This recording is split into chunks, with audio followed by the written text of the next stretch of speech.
Over the past year, the Lakers have hired a guy he co-hosted a podcast with. They also drafted Bronny James. And then all made statements like Bronny had earned the right to be a second-round pick when that's not even close to accurate. Not possible. Then they played Bronny the first game of the season.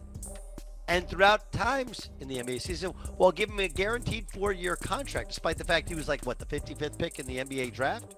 The whole thing is a massive contradiction and a statement of being ungrateful. Doug Gottlieb just took direct aim at LeBron James, and he didn't sugarcoat a single word. His accusation? Selfish. Ungrateful. Out of sync with a franchise that bent over backward to accommodate him. Whether you agree or disagree, the debate he sparked goes far beyond one player or one contract. This is about power. About loyalty. About influence. And what happens when a superstar's grip on a franchise starts to loosen?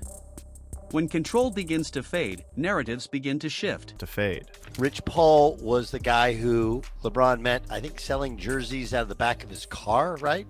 So he's part of, started from the bottom, now we're here. So what do you think? Is Doug Gottlieb right for calling LeBron selfish and ungrateful? Or is this just another media attack on an all-time legend? Drop your take in the comments, let's debate it. Does LeBron still put winning above everything else? Or has the narrative finally caught up to him? He had this statement to ESPN. LeBron wants to compete for a championship, Paul told ESPN. He knows the Lakers are building for the future. He understands that, but he values a realistic chance at winning it all. We're very appreciative of the partnership that we've had for 8 years with Jeanie and Rob Pelinka and consider the Lakers as a critical part of his career.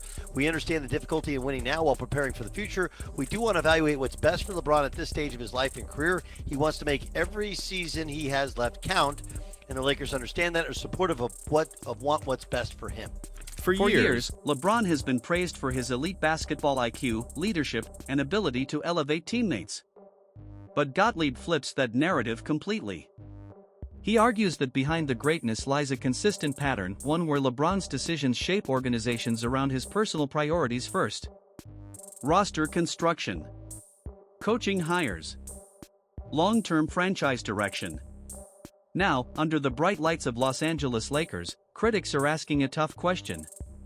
Did the Lakers give LeBron everything he wanted only to receive frustration and public pressure in return?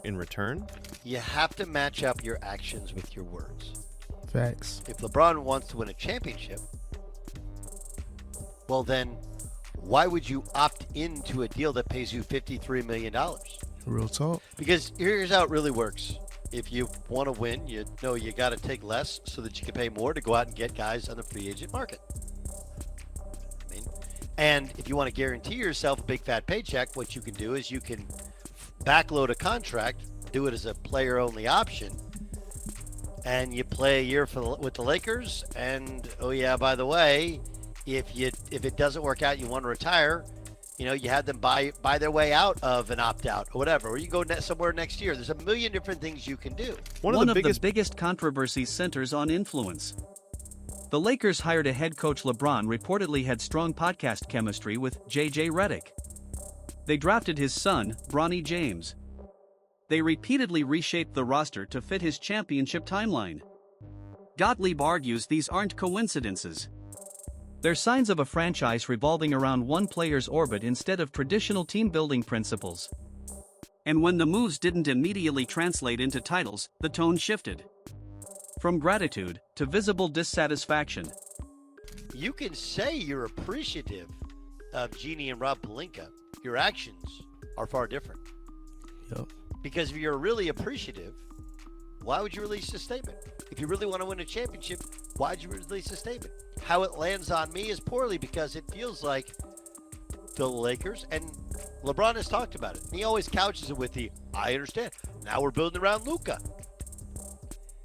This is LeBron James and Rich Paul pouting and trying to exert some sort of leverage that doesn't actually exist.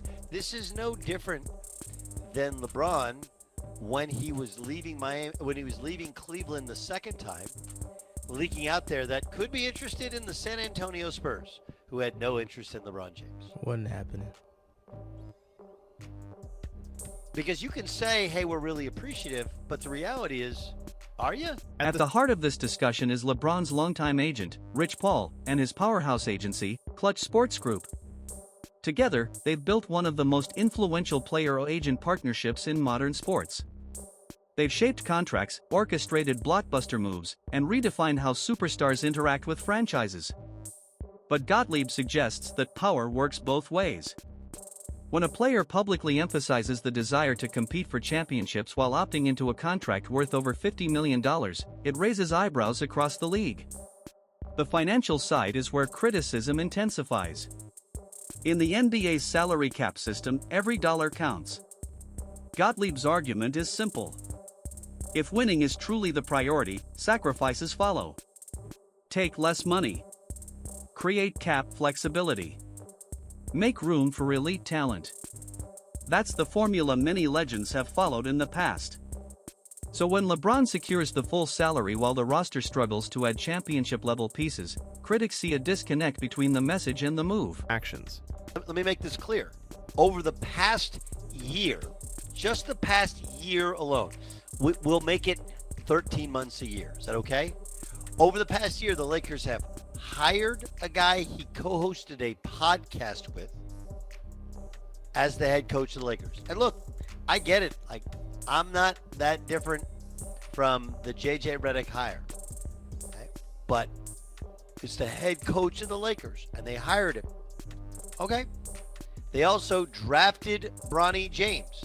And then all made statements like Bronny had earned the right to be a second-round pick when that's not even close to accurate. Not possible. Then they played Bronny the first game of the season. And throughout times in the NBA season, while giving him a guaranteed 4-year contract, despite the fact he was like, the 55th pick in the NBA draft? So the worst thing they did, and then if you predate that, they went out and got Anthony Davis. They overpaid for Anthony Davis. Why? He was a Rich Paul client. And when they struck out the first time around, they went back in the offseason and went after him and got him. Overpaid for him. Remember, they got Russell Westbrook on the LA Lakers. Why? They were going to get DeMar DeRozan. That was the guy. Well documented. DeMar DeRozan was going to be the third guy. But what happened was LeBron was like, nah, we like Russell Westbrook better. Then there's the ripple effect of past decisions. The trade for Anthony Davis cost the Los Angeles Lakers a massive portion of their young core. In the short term, it worked, it delivered a championship. But long term, it reshaped the franchise's flexibility and future assets. The later push to acquire Russell Westbrook added another layer of complexity. That experiment didn't just struggle on the court, it tightened cap space and created years of instability. Critics argue these weren't isolated swings. They were part of a LeBron-driven win-now philosophy that forced the Lakers into constant adjustments.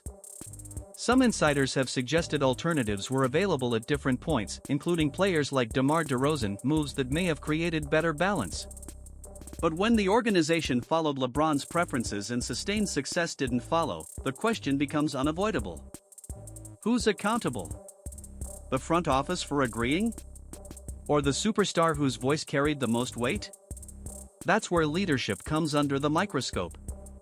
LeBron has long been praised as someone who elevates teammates. But critics like Doug Gottlieb frame it differently. They describe him as selfless on the court, yet highly strategic off it. A player who understands leverage, protects flexibility, and keeps options open. That's not necessarily an attack on character. It's a debate about priorities.